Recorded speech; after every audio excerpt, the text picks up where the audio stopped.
Welcome to the Membership Mythbusters panel. My name is Erica Pope. I'm your National Vice President for Colonization and Membership. Excited to see so many of you here. And before we get started and jumped in, a couple of housekeeping type things. If you have questions, feel free to throw them over there in the chat, or if it's a quiet moment, feel free to unmute yourself and say, I have a question, and feel free to ask your question. But without further ado, when Siobhan kind of asked me to come up with something to do, I didn't want to be the person just up here by myself talking all afternoon, especially because there are some members of our national leadership team who are even more informed than I am at times, or at least they're my brain sometimes to kind of think through membership things. And so I want to welcome you to this particular workshop and introduce to who you're going to be speaking to and hearing from. They're going to be sharing things, like literally sharing their screen, but also sharing their wealth of knowledge. And so I want you to know who these individuals are. They're wonderful people. You can reach out to them at any time. Even if you're like, hey, I need a, recipe for, couscous, I don't know.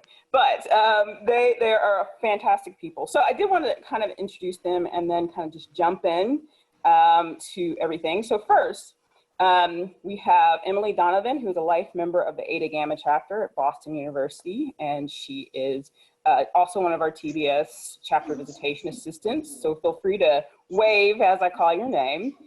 We have Nikki Lyons, who is a life member of the Zeta Kappa chapter from Albany State University, also one of our TBS CVAs. Neil Blyweiss, who is our life member from Alpha Omega chapter at the Florida State University. And he's also the newest Southeast District Counselor. We have Lenny Emmelang, who is a life member from the Alpha Chi chapter from Northern Arizona. She's just an all-around bad mama jamma. We have Katie Langley, who is a life member of the Psi chapter from the University of Arkansas. And she is I like to say, our in-house expert on recruitment. So a plug for her, go to her workshop tomorrow. It's going to be great. She's also one of our TBS CVAs. Allison Lehman, who is a life member of the Eta Gamma chapter from Boston University, and she is one of our Northeast District counselors. Leslie Garten, who is a life member of the Zeta Nu chapter from the University of Northern Iowa. She's currently serving as our TBS National Vice President for Communication and Recognition. So when you get the Tall Beta Tuesdays, they're coming from her. And I don't know that she's still here, but I think she's popped off. But another member of our curriculum team is Adrienne Rawl, who's a life member of the Theta Nu chapter at the University of Nebraska. And she, of course, is currently serving as our Tau Beta Sigma National President. So if you would give them all a hand before we get started, for sure.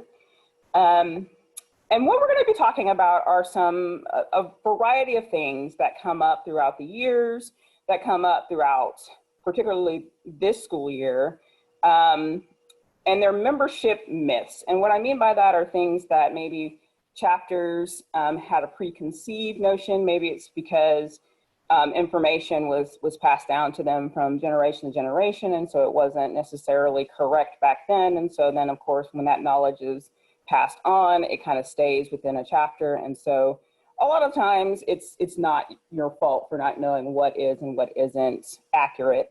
And so we're hoping to kind of cut through some of those.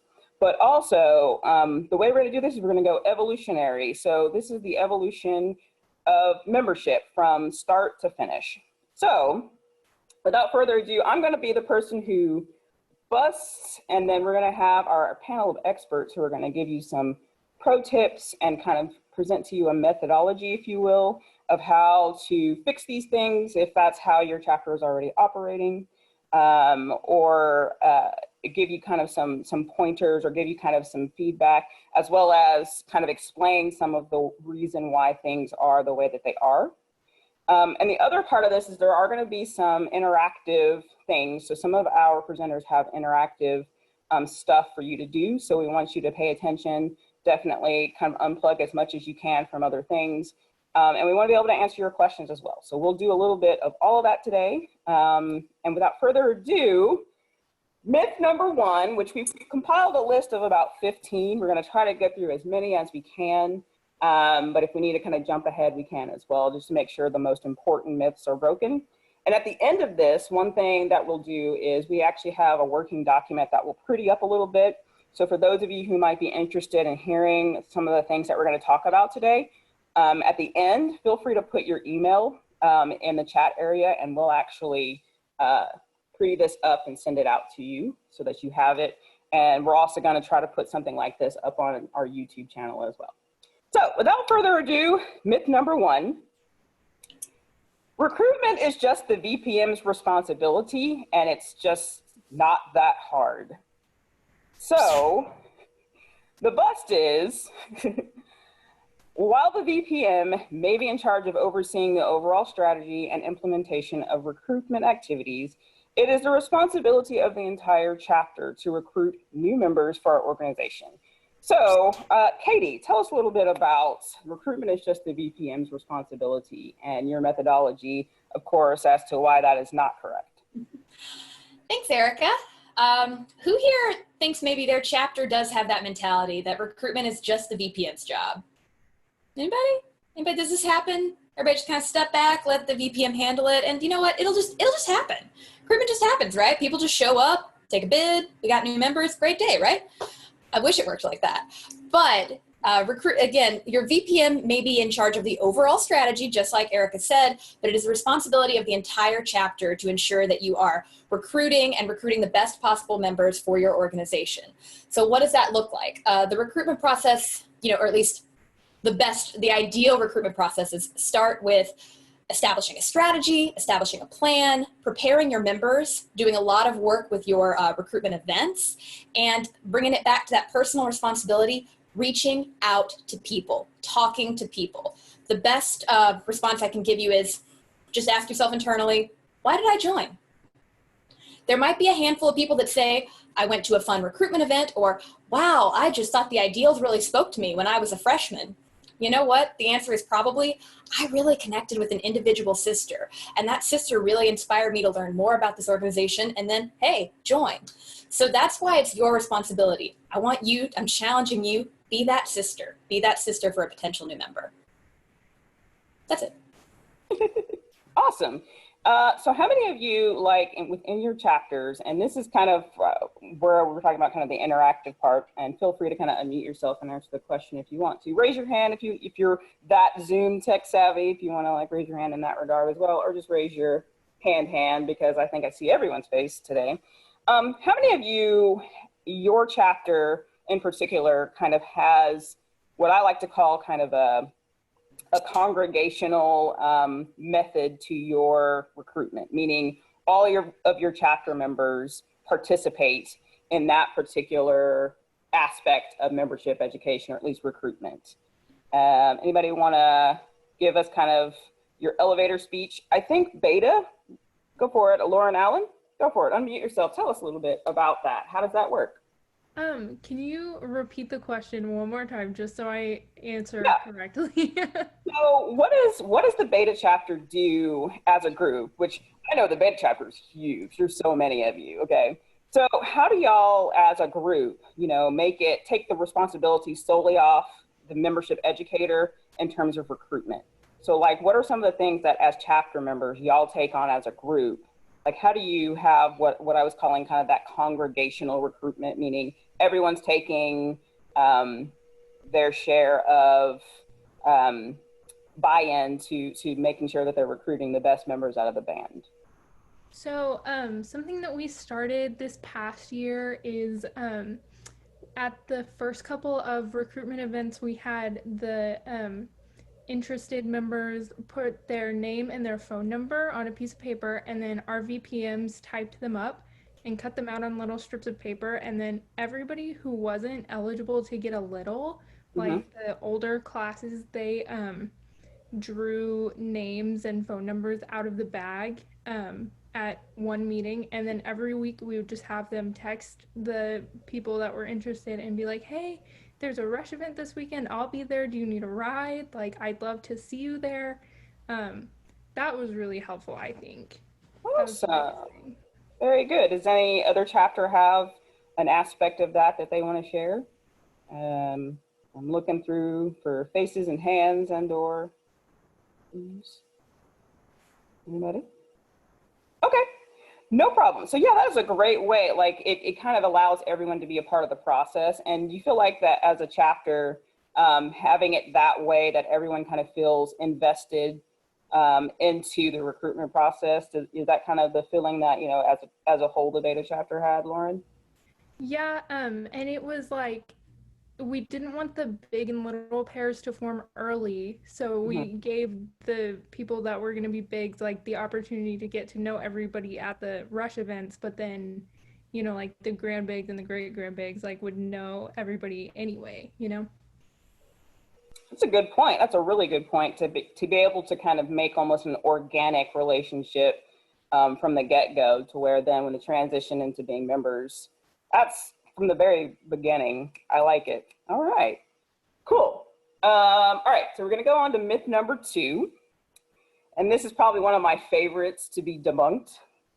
Okay, so recruitment is a competition between TBS and Kappa Kappa Psi or Sigma Alpha Iota or Mu Phi Epsilon. I could go through the entire alphabet of musical organizations that are on all of your campuses that have come up.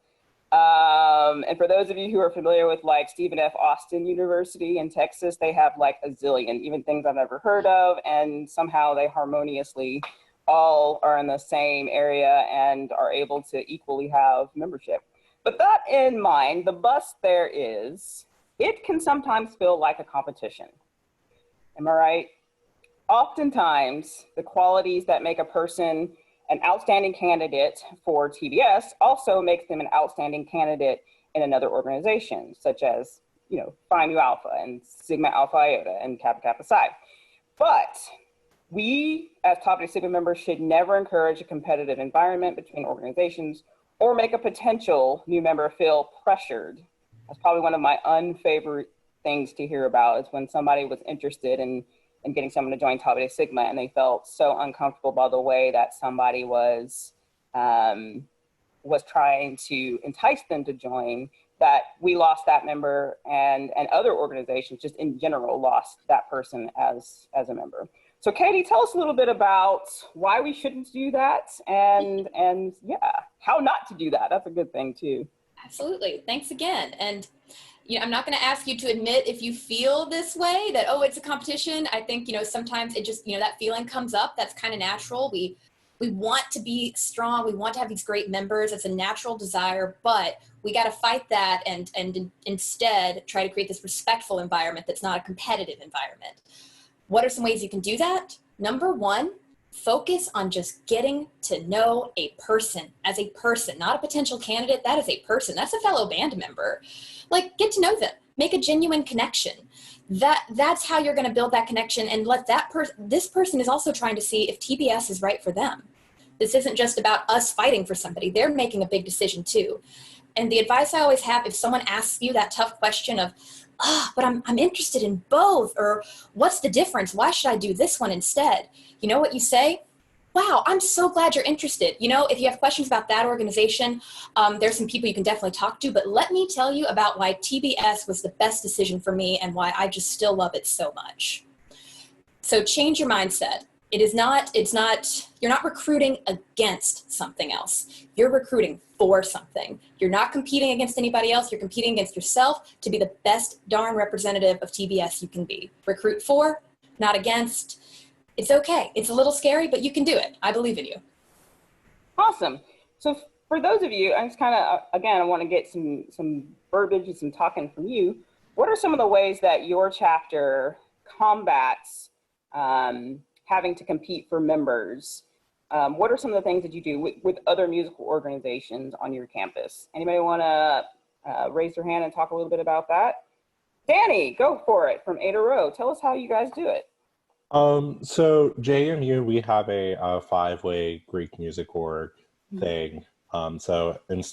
We kind of just advertise it to the band, and right before all of our recruitment weeks, rush weeks, whatever, we kind of give a little presentation about each of the five-way Greek orgs, and then a question section, so where anyone who's interested in rushing a Greek music org could go and talk to each of the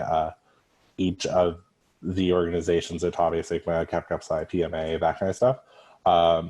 and every single group that presents is always like, if you're still unsure, all of these orgs are great and that kind of stuff. And it's a very collaborative and uplifting experience for all the orgs and that kind of stuff. Very good, very good. Does anybody else have kind of a different approach that their chapter takes to kind of help in that regard? Anybody want to raise their hand and give that bit of information? Oh, I see one. Elizabeth? Yeah. Yeah, so we just have a lot of, I'm at Alpha Z at Bowling Green State University. We just have a lot of joint recruitment events in general. And we'll have like joint picnics and like joint cookouts and just a lot of board game nights, stuff like that, just so that they can get a good vibe of how we even interact with each other and work together in service. Very good. Yeah. And I often like to say, so I grew up in the southern state, the southern region of the United States. And so for many of us, that means we are in what's known as the Bible Belt. And so I tell chapter members often to, you know, when we were going back to kind of like how you approach someone about joining Tau Beta Sigma, you know, Katie talked about like making them feel welcome as a person, as a band member first. But I often joke with chapters and tell them to not become the Bible salesman, the door-to-door Bible salesman, where they're like, you know, we're going to spend the rest of your collegiate years. You know, like, don't do that in terms of trying to get people to join your organization, because you're going to scare some people away. So I jokingly tell chapters to not do that, but be cool, be chill with it. Like, hey, you know, this is this really cool thing we got going on. We serve bands, you know what? I'm here for it. Yeah, as Siobhan is saying these days. So be really, really delicate in how you do that. So yeah, very good, very good. Okay, so we're going to give Katie a little bit of a break. We're going to jump ahead just a little bit, but we might come back to that last one because that's a really good one. And we're going to talk a little about specifically, okay, so you've recruited, you've gotten this great class of people together, but, or at least before you get to that point, we have the question that always comes up of when are membership candidates considered membership candidates? So the myth is commonly individuals are considered membership candidates after they receive a bid to join Tau Beta Sigma. However, Allison's going to tell you a little bit about that evolution of really what it is and when someone becomes an official membership candidate for Tau Beta Sigma. So Allison, take it away. All right, can everybody see my screen? Right. It's intense, cool. So what's in a membership name? There's a lot of names that we use in Tau Beta Sigma, from prospective members, which I'll talk about, to membership candidates, to active members, to alumni. And knowing where the line is for each of those can kind of be confusing. So that's what I'm hoping to quickly talk about right now. So first we have prospective members. So this is anyone that's interested in joining a sorority. So maybe they're attending recruitment events, maybe they're a person who's actually been extended a bid of membership or accepted their bid. Then we have our first hard line, which is where a person has completed, now that we have Overture, Module 0, which is that introductory module, and has also gone through the ritual of the first degree. So that's the moment in time where they switch from prospective member to, yes, they've made an agreement that they're joining this process and are now a membership candidate. And then we finish all of Overture through all 8 modules, and the person or the people then complete the requirements of their MEP. They've completed the initiate or active member dues to their chapter, and their chapter has submitted their initiate registration. That's when they can be considered an active member. This also, under normal circumstances, is tied together very tightly with the ritual of the third degree, but we're in different circumstances right now, so I figured I would broaden it just a bit for when we're considering active members now. And this is just a reiteration of that membership journey. So starting as a prospective member, then once they've gone through Module 0 and then complete ritual of the first degree, they're a membership candidate. Then after third degree, completing, submitting their dues, they're registered through OMRS, then they're an active member as long as they're paying each subsequent year of active member dues. And then we switch into alumni. And I won't talk about that too much to save some time, and I think it might be a question later on. So there's also the magical world of alumni membership for us to talk about soon. And that's what I got, Erica, for now. Thanks, Allison. No, actually, I wanted to again ask kind of the group. So, and this is kind of more of a polling situation. So for those of you who are, yeah, let's go ahead and raise hands, like using the raise hand feature.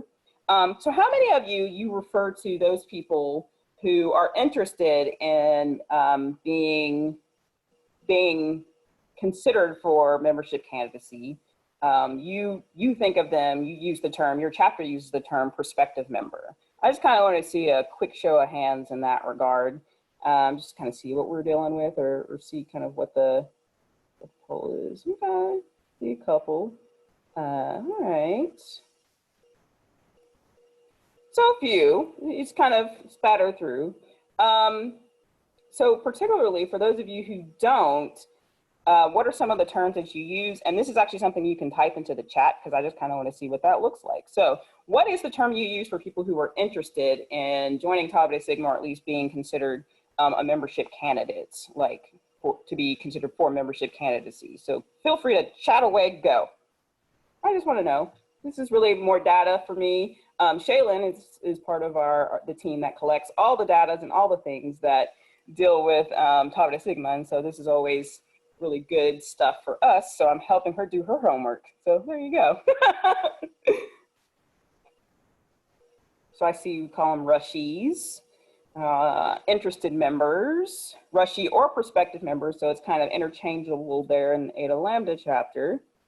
All right, potential membership candidates, right on. Okay.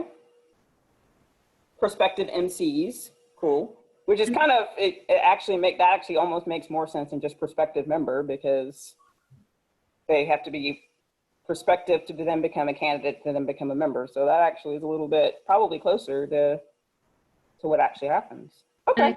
Useful for this conversation too is that at a few different points in Overture, especially in like module 0, module 1 territory, we use prospective member as the phrasing. So if you don't call them that and you look at the Overture materials and you think, I have no idea what that person is, it's that.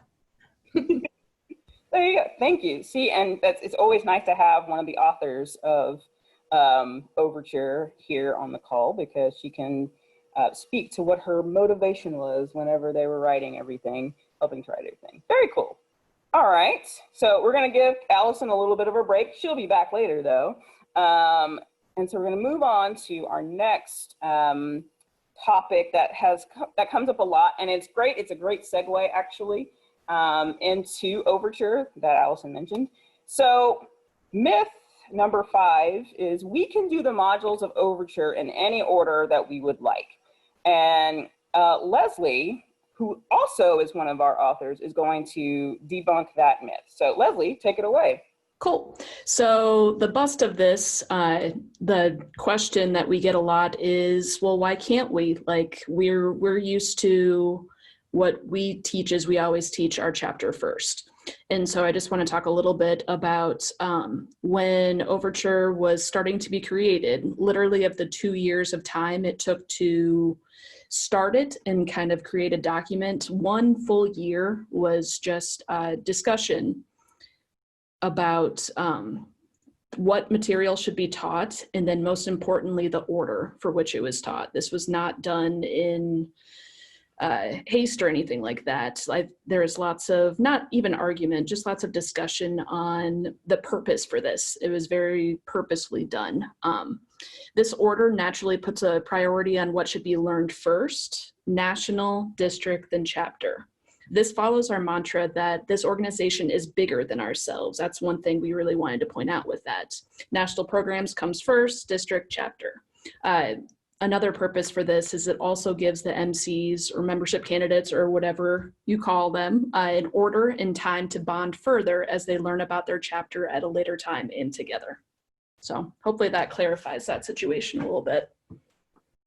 I wanted to pause and see if there were any questions specifically to that, because like I said, this is a question that we commonly get, but this is a great place to kind of put that out, because I guarantee if you have a question as to what's allowed in terms of Overture modules and things like that, here's a great place to ask that question again, because you are sitting here At audience 2, the entire curriculum team. You're putting in the work. Yeah, and we're taking notes on ourselves. So feel free to raise your hand, either physically or Zoomily, if you will. I think I want to coin that term, but I think Zoom probably already has, and that's fine. So does anybody have a question in that regard? No? All right, so everyone's doing it from 0 to 8. Great. I did not mean for that to rhyme, but it did. But that's how it flows, so it's cool. All right, so next question, or next myth, I should say, is, so you've got these great membership candidates now. You are starting through Overture, you're going through them 0 to 8, and you are trying to decide where you're going to have membership candidate meetings and membership candidate activities and events. And we often get the question, a great place to host membership candidate classes would be in the apartment or the off-campus house of some of the active members. So Neil, our newly appointed Southeast District Counselor, is going to talk a little bit about that. Neil, take it away. Sure, thank you, Erica. And also for those wondering, my cat is here with me. So for those that care, he's here. I'll show him later. But as far as hosting membership candidates, so at no point should any of your membership education activities take place off campus or in private residences. And part of that is that membership activities, they need to take place in a neutral space. So essentially areas where students have open access to ensure that their process is not intimidating or exclusive or prohibiting to any of them to be able to attend to begin with. For example, if they're off campus and they don't have a car, how are they going to get there? So thinking about things like that. Additionally, many, if not most, or all of your chapters are probably registered student organizations at your institutions. So in addition to following the risk management policies put forth by the national leadership of Tau Beta Sigma, you also need to follow the policies of your institution. In the event of some kind of emergency situation, or even if there was a hazing allegation or really something else to that effect, it is not only easier, but more appropriate for our national leadership and or our risk management people to get involved and provide assistance when things are happening on campus in designated locations that are approved by, again, your institution and the organization. And we can't always provide the help that you might need if something should happen off campus. Your membership candidates are learning as a class, so treat it like a class and keep it at school. Very good. I couldn't have said it better myself. We want you to be safe. We want this to be a good experience. We want your membership candidates, I hope you do too, but from the national perspective, we want y'all to have a good time. We want them to think back fondly on their membership candidacy. I know that there are tons of things that could definitely railroad that, and where you're having your membership candidates, classes, and events really is, it's hopefully not one of the things. Hopefully they have a good experience from beginning to end. But I think a lot of you can think of like the thing that you really just disliked about your membership candidacy process. And there are moments where you probably, maybe felt uncomfortable. And so as the older sisters and brothers in the organization, we want you to be able to, make all of your new membership candidates feel as if they're welcome, and that you are a safe place. I'd like to think that Tau Beta Sigma is a safe place for many of us. And so that's really important from day one to kind of set that into place and set that into motion. So thank you, Neil. But Neil, you think you're getting off the hook because we got another one from you. So you've decided you're going to have all your membership candidate things on campus in a mutual place, such as a band room or a classroom or somewhere, the library. But when should you be doing those things? So, it's totally okay to like start your membership candidacy activities at 10 o'clock at night, because this way you can ensure that there are no class conflicts and that candidates and sisters can both be there. So that's totally okay, right? So it's totally not okay.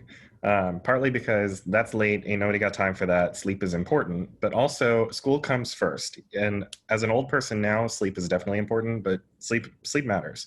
But school comes first. At the end of the day, you're all students, and you need to be able to manage your school obligations in addition to those you're dedicating to the sorority, because we want you to succeed and get college degrees and go on to do whatever you're going to do and live your best lives. So it's important that you're performing your best in the classroom, since you are enrolled at an institution to get an education. And we know it's hard to schedule with everybody, especially if you have a large class. But using tools like Doodle or other meeting software organizers can really help manage that. So don't be afraid to get creative in scheduling. Overture is designed in such a way that the modules can be completed in shorter, separate sessions if need to be.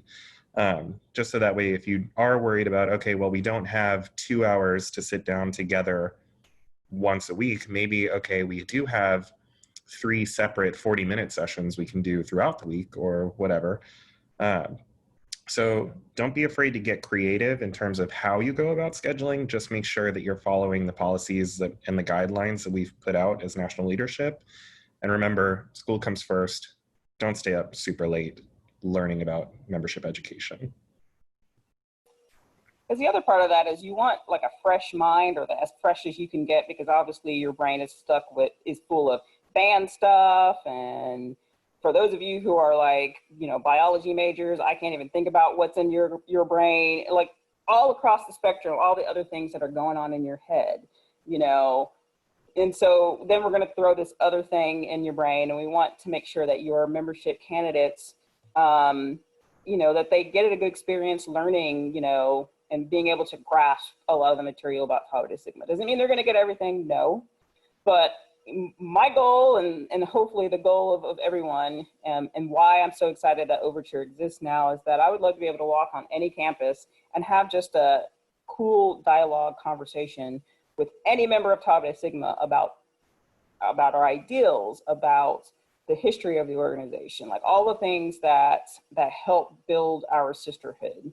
And prior to Overture, it probably was a hit or miss kind of a situation. In the instance that I think, over the last couple of 6 weeks that we've been at all of your district conventions, one of the things that has kind of made me so proud about having Overture is the idea that some of you who are older, who've been in this organization, you're learning new things now that you didn't know, because there was a concerted effort made to making sure that the most important elements of our organization, things that every member should know when they transition, or every candidate should know when they transition into membership into the organization, that they have that knowledge base and then can continue to expound on that and learn more from that. I think there was one chapter, I don't remember what district was, but that said that at the end of the process, they had a class in the fall, that the membership candidates knew more about TBS than the active members did. And I laughed, but I was like, but it's not their fault, because, they didn't necessarily, it's not that they had a bad experience, but they didn't have everything that I think Overture now offers. Okay, so with that in mind, still kind of on Overture, I know one of the biggest things that came up when we started talking about it last biennium, when the curriculum team was working on it, is that Overture is great. I haven't heard anybody tell me that they just absolutely hate it, but it takes away a lot of individuality of our chapter and the traditions that we share on our campus. So Emily, who is one of our members of our curriculum team, she's going to talk to you a little bit about that. And for those of you who maybe still had that preconceived notion about Overture in your head, she's going to kind of help you get to hopefully a better understanding of what we expect from the national curriculum versus, letting each chapter be unique. So Emily, take it away. Cool. So first I kind of want to ask people, is there something in your process that you do that is unique to your school? Maybe it's how you learn your chapter's history, or is there a certain ceremony that exists? So feel free to unmute yourself. I'd love to hear another voice. I'm not going to call in my fellow Zoomily, but if you want to be a Zoomily with me, or you can throw it in, yeah. The Gamma Omega chapter has a ceremony called the Roses Ceremony, where we take our MCs to the Cathedral of Learning, which is like a really prominent building on Pitt's campus. It's an academic building that looks like a cathedral tower.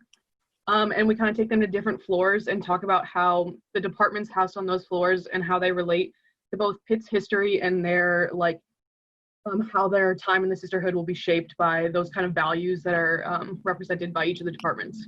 Those are two really great examples, kind of similar, but there's some differences there. What I want to assure everybody is that Overture was built for, like Eric was saying, it's consistency, right? It allows us to be united as sisters across the whole country, but it was built and written in a really smart way. One, it's kind of, I don't know if you noticed, but VPMs have the opportunity to choose your own adventure with respect to the activities. So a lot of ways that people have been teaching successfully over the whole country over a long period of time are built into it to allow that individuality and flexibility. And then the other piece of the puzzle with respect to those unique traditions, I think what we really want chapters to be evaluating with those is this going to be valuable to the membership candidate at this point in time in the process? And so it really allows all of our chapters to be thinking critically about traditions. I am a huge tradition nerd. You're going to come to my history panel later, like, love it. But I think we also need to be evaluating why we're doing things. And so there is a process for people to be able to have activities that are outside of the structure of Overture approved by your lovely district counselors and by members of the curriculum team. So there is a way to have those special things happen, but we really want you to be evaluating why they happen. And I also think it's a great opportunity now with Overture that you can create your chapter's history. You can create a new way of your chapter doing things that is special and unique and exciting that will continue on after you. It's a really cool way to make an impact. Very good. And one thing I also wanted on this particular moment, this particular subject, is, you know, Overture is a living, breathing document. So it's going to be updated as we go along. Obviously, we're not going to make them every day, but, you know, maybe every year, or, you know, maybe make some changes from semester to semester. And one of the things that we're really passionate about, and also many of you sold me this at your district conventions this year because we wanted to get feedback from you because we learned from the students, is, you know, we have at the end of each module, we have activities. We have at least 2 to 3 activities that you can choose from. And we're always going to look to make sure that we can keep those fresh and relevant. And so if there's something that your chapter does that is unique to you guys, but could be easily adapted to another chapter, we're going to start looking at those submissions, the things that the district counselors have approved for your chapter to do, and see if some of those are things that could be easily inserted into Overture and maybe like replace one of the things that's currently there, so that again we can keep it fresh, relevant, and that the document can continue to be a useful resource for educating your membership candidates, but also for continuing to educate the chapter as a whole. So, you know, it's really important, obviously, that we know what your chapters are doing, but you never know, something that, you know, you're doing in the Omega chapter or something that you're doing in Theta Upsilon, like those are the things that could become a part of Overture. So keep that in mind kind of as you're thinking about the things that you do on your campuses, because you never know, you could see it in the national document that everybody has to use. So